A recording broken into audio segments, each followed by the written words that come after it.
Yeah, I like this one. Yeah.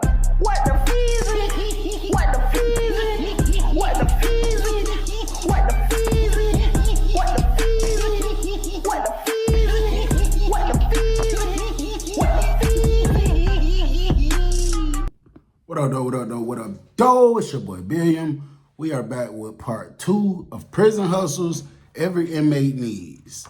Number 1 on the list is the barber orderly. The barber orderly is the person that is assigned to work a detail as a barber from the unit manager, the deputy warden of security, whoever is on the classification team. Sometimes the classification team changes people, but a lot of times it's usually the same person.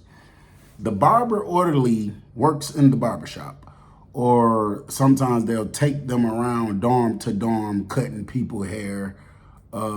Usually your dorm has a day of the week or bi-weekly, however they set it up. So your dorm might go to the barbershop on Wednesdays, or sometimes they'll drag it out where it be once a month. Or when you have gym call, when you go to the gym, the barber can cut your hair.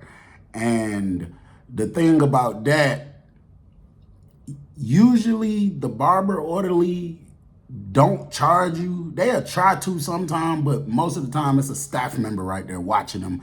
So usually they don't charge you anything, but they got rules to it. They want regulations. Regulations is an all even haircut. That's it. For some strange reason, they be tweaking on giving you a lineup sometimes. Sometimes whoever is over the barber orderly, they will not let them give you a lineup. Don't ask me why, I don't know. No designs, nothing special, absolutely no temp phase. So like I say, that's usually free. That's more so for the indigent people, but it's still a vital hustle that, you know, some people need, because everybody can't afford to get a haircut. So if you ain't got nothing going on and you down bad, you on the floor, you can go to the barber orderly at gym call, or when they come to your dorm, or if you make you put in a request to go to the barber shop and they call you out, you go up there and get you a haircut. Number 2, the dorm barber. Now, like I said, it's just like the difference between the laundry people. Major difference. Now, the dorm barber is not assigned as a barber by nobody. The dorm barber is simply somebody that is very skilled and experienced with cutting hair, and he just so happens to be in your dorm or a building near you where you can get to. Now, the dorm barber does not have access to clippers as the barber orderly does. The dorm barber is fine with a razor and comb. They take the razor in a regular razor that you shave with, and they pop it out, and they bend they comb, the little forks in your comb, they bend it up a certain type of way. So when they slide the razor on there and bend it back, it holds it in place. And they use the comb as if they combing your hair, and it cuts it. And they are so fine, bro. You could tell them, give me a 1. Give me a low cut. They've been doing it so long, they just know how to do it. They're gonna line you up. It's with a razor, so the lineup is gonna be extremely sharp and looking very nice. They can give you a temp fade. They put designs all in your hair. Now, of course, it's an upcharge for that. For a regulation haircut, just an all even with a nice sharp lineup, I'd say about $2. You want a temp fade added on there, probably gonna be $3. You want some type of gang banging design in your head, probably gonna be about $5. You want anything specific, the price goes up. Number 3 on the list is the store man. Now, y'all know I've spoke of store man activities on multiple different occasions. I've been the store man multiple times.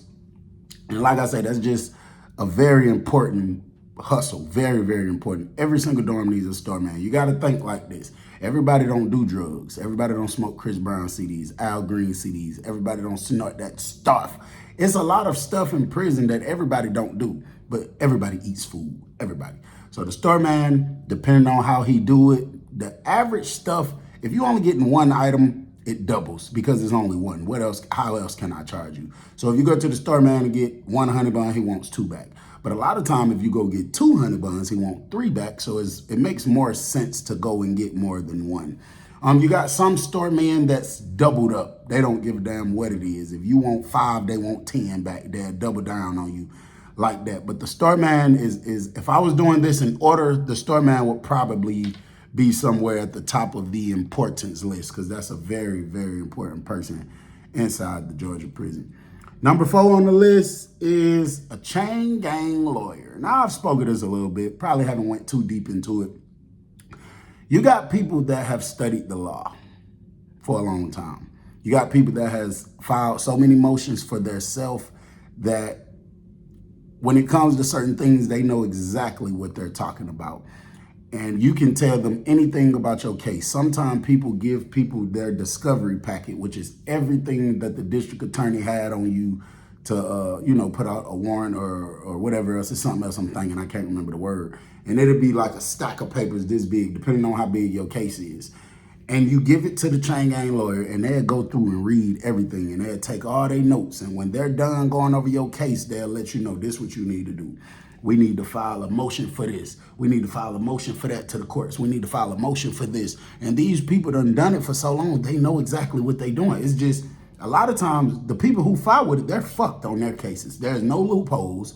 There's no ways around it. There's no way they can get out of their case, but they're really good and they really do know the law, and they can help you out of your case. I have seen people go home from messing with a chain gang lawyer. They'll take a piece of white computer paper, they'll write out the motion exactly however it's supposed to be. And sometimes certain things you got to go up to a notary and get notarized, which they do in the prison. Sometimes you don't. Well, I think for that stuff, everything need to be notarized. And man, you mail it out to the courts, and that shit, next thing you know, you got a court date. Those chain gang lawyers, I promise you, them people really be knowing what they doing. I actually, when I had, it was a motion for, I forgot the name of it. But basically, I had a pending charge while I was already doing my time, and I needed to get back in court. Of course, I couldn't afford a lawyer. Paid the chain gang lawyer, I think, $4, and he wrote me out a motion. I forgot the name of it, and I sent it off to the courts, bro. Probably like 2 weeks later, they sent me to court, and we dealt with the case, and I didn't have to worry about it no more. So those are very important people on the list. Number 5 on the list is the tattoo man. Most people in prison is going to get a tattoo at some point. Time is going to get boring. You're going to go to thinking about things that mean something to you, and more than likely, you're going to end up with a tattoo. The tattoo man charges based on experience, on how good he is. He charged based on many different things. And since I'm on this topic, I think it's okay for me to show y'all all my chain gang tattoos. So right here, you got a name. This is a person that I used to date that I felt some type of way about. Right here, you got the D for Detroit.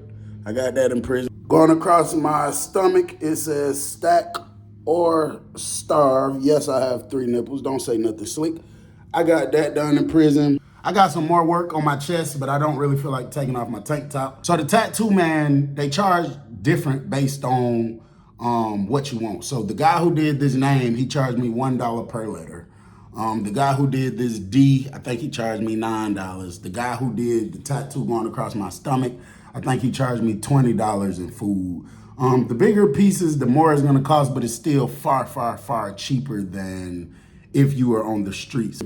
Number 6 on the list is a tailor, a person that sews clothes. This is a very important person. Most people, I think damn near everybody uses this person. It's a person that's very good with sewing and that can do anything to your clothes in a custom type of manner, that can make sure your clothes fit perfect. He can measure you. I used to use these people all the time because they make you shorts and stuff. So the shorts that they sell on the commissary is very thin, extremely thin. It has no pockets on it. Just nothing custom. Everybody just look the same. Everybody don't like looking the same. So the shorts that the tailors make, like when they give you your coats, you go use your coat in the winter, of course. You go either buy somebody else's coat or you wait until it starts getting hot where you don't need the coat no more. You give it to the tailor. The inside of the coat is gray, the outside is blue. Most people stick with the color gray because that's the shorts the prison assign you anyway. So you really, sometimes they can't tell the difference unless they really looking at it. And I used to always keep shorts. He put pockets on it. He put side pockets on it. You can have a hidden compartment pocket in it if you need to hide stuff. If you want to have a little swag and add some dark blue to it, he'll cut the outside of the blue jacket and add that. If you want your initials to it, if you a gang member and want all type of symbols and stuff, he can cut out the stencil and sew it on there and have that. The average gray shorts with pockets is $3. If you want to add the side pockets at the bottom, he gonna charge you $5. And it goes up for the more and more stuff you want. That's it for now. We'll drop a part 3 soon. Hope y'all enjoyed the video. It's your boy Bill. I'm gone. Yeah, I like this one. Yeah. What the